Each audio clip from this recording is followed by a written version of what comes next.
Hello guys, আসসালামু আলাইকুম। আমরা চলে আসছি আজকে নিউজ নিয়ে। মিথ্যা খবর খুবই সস্তা হয়ে থাকে, এগুলো তৈরি করা খুব সহজ, কিন্তু সত্যিকারের খবর খুঁজে বের করা খুব কঠিন একটা কাজ। তাই সেই কঠিন একটা কাজকে সহজ করার জন্য আমরা কিরে মামার পক্ষ থেকে চলে আসলাম গরুর খামারিদের কাছে। আর এই গরুর খামারিদের কি অবস্থা এবার ঈদুল আজহার ঈদে, তাই আপনাদের সামনে উপস্থাপন করব এখন খামারিদের অবস্থা। চলে আসুন আমাদের সাথে। এই যে আমরা অনেক কষ্টে একটা খামারিকে পেয়েছি, অনেক গরমের ভিতরে আমরা চলে আসলাম এই খামারির কাছে। ক্যামেরা করো বাবু, তোমরা কারা? কাকা, আমাদের একটু সময় না দিলে হবে না কাকা? আরে বিশালি কাটেছি গরমে, এখন মোটর চালায় না দিন যাও না। না কাকা, আমাকে একটু সময় না দিলে হবে না। আমরা এই সংবাদ বেঁচে খাই, এই যে সংবাদ করবো আজকে, এই সংবাদ চারিদিকে এই বিশ্বের মানুষ দেখবে, আর আমাকে কয়টা ভিউ হবে, এই নিয়ে আমাকে সংসার চালাবো। বলবো এখন বিশালি তোমার সংবাদ মারাবো কখন? না, আমাকে একটু না দিলে হবে না সময় কাকা। আমরা একটু আপনার সাথে সাক্ষাৎকার নিতে আসলাম, আপনার ব্যবসা সম্পর্কে আপনার কি অবস্থা এই একটু আমরা দর্শকদের জানাবো। অবস্থা দুরবস্থা। আজকে আপনাদের এই ব্যবসা দেখে আমাদের নতুন উদ্যোক্তা তৈরি হবে।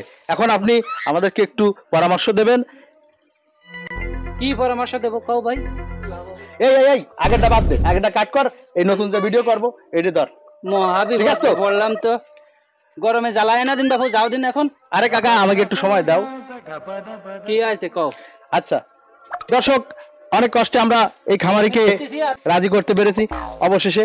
তো আমাদের টার্গেট হচ্ছে উদ্যোক্তা তৈরি করা। এখন দেখি কাকার সাথে কথা বলে দেখি তার গরুর ব্যবসায় কেমন লাভ হয়েছে, কেমন লাভ হচ্ছে, এবং কিভাবে সে ব্যবসা তৈরি শুরু করছিল। এখন সেই বিষয়ে তার সাথে কথা বলবো। তা কাকা, আপনি এবার কত লাখ টাকা ইনভেস্ট করছিলেন? বাবু ওই ইনভেস্ট করেছি, যা করেছি গরু কিনতে গেলেও জ্বালা, বেচতে গেলেও জ্বালা। কেমন জ্বালা কাকা? আরে গরু কিনতে গেলেও 60,000, গরু বেচতে গেলেও 60,000। এই দালালে করেন তো, আর গরু বেচার কায়দা নেই, কেনার কায়দা নেই। আচ্ছা কাকা, 80,000 মানে কি বুঝলাম না তো।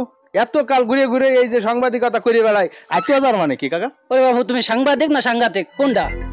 এই কাকা কি কয়, আমি সাংবাদিক কাকা? তো সাংবাদিক হলে 60,000 মানে জানো না তুমি কিরাম সাংবাদিক হয়েছ? বাপু, আমি তো কোনোদিন শুনিনি 80,000। এই তোমার কাছে কিনতে গেলেও 80,000, বেচতে গেলেও 80,000। 80,000 টা কি? আমি এটা সবাই জানে।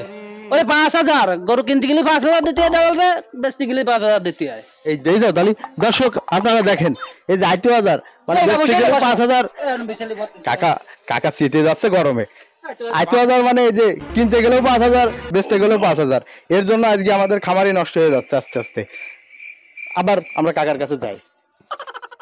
আবার কি কাকা, তারপর কত টাকা ইনভেস্ট করছিলেন এটা বলেন। ইনভেস্ট করিলাম মেলা, কত? কিন্তু সব দালালে তো খেয়ে গেল। কত কাকা? 5 লাখ করিলাম। 5 লাখ? হ্যাঁ।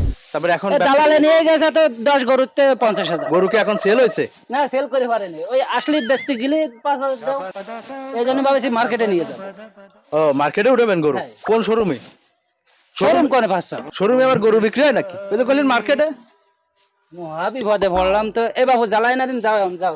না তো না, আপনি বললেন যে মার্কেটে উঠবো। কোন মার্কেট? খুলনা জোড়া গেটের মার্কেট হয়, বড় গরুর হাট হয়। ও, আমি ভাবলাম যে খুলনা মনে হয় শপিং কমপ্লেক্সে উঠবেন। তুমি তো এরকম বুঝবা, তুমি তো সাংঘাতিক। আচ্ছা যাই হোক, কাকা কিন্তু খুব স্মৃতি, আসলে ব্যবসার অবস্থা মনে হয় বেশি ভালো না। তো দর্শক, আমরা গরু দেখাবো এক এক করে, এবং কাকার কাছ থেকে দেখি রাজি বানায় খামারের ভিতরে নিয়ে যেতে পারি কিনা। আসুন, আপনারা আমাদের সাথে আসুন। এ বাবু, কি ব্যাপার? কাকা, আমরা একটু খামারে যাই। কোনটা আইছো, কি দিয়ে কি আইছো তা কি তোমার আমি চিনি না জানি। তুমি এসে আমি খাবারে ঢুকতেছো। কাকা, আমরা ফ্রেশ, আমরা কোনো ফেরেশ না। বাইরো বাইরো বাইরো। খবর খারাপ, চলো ওইদিকে চলো। দৌড়াই এসে খাবারের মধ্যে ঢুকতেছে। যাই হোক দর্শক, আমরা কিন্তু একজন খামারি সাক্ষাৎকার নিলাম। এখন খামারি কিন্তু খুব চেতে, মনে হয় গরুর অবস্থা, বাজারের অবস্থা বেশি ভালো না, যার জন্য খামারি চেতে। তো যাই হোক, আপনারা এই ভিডিও থেকে কিছু শিক্ষা নিয়ে আপনারা নতুন উদ্যোক্তা তৈরি হবেন, এটা আশাবাদী। এবং আপনারা আমাদের সাথে থাকবেন সবসময়, এবং আমাদের চ্যানেলের সবসময় আমাদের ভিডিওগুলো দেখবেন, এবং আমাদের ফেসবুক পেজগুলা ফলো দিবেন, এবং ইউটিউবটা সাবস্ক্রাইব করে দিবেন, এবং আমাদের সাথে থাকবেন।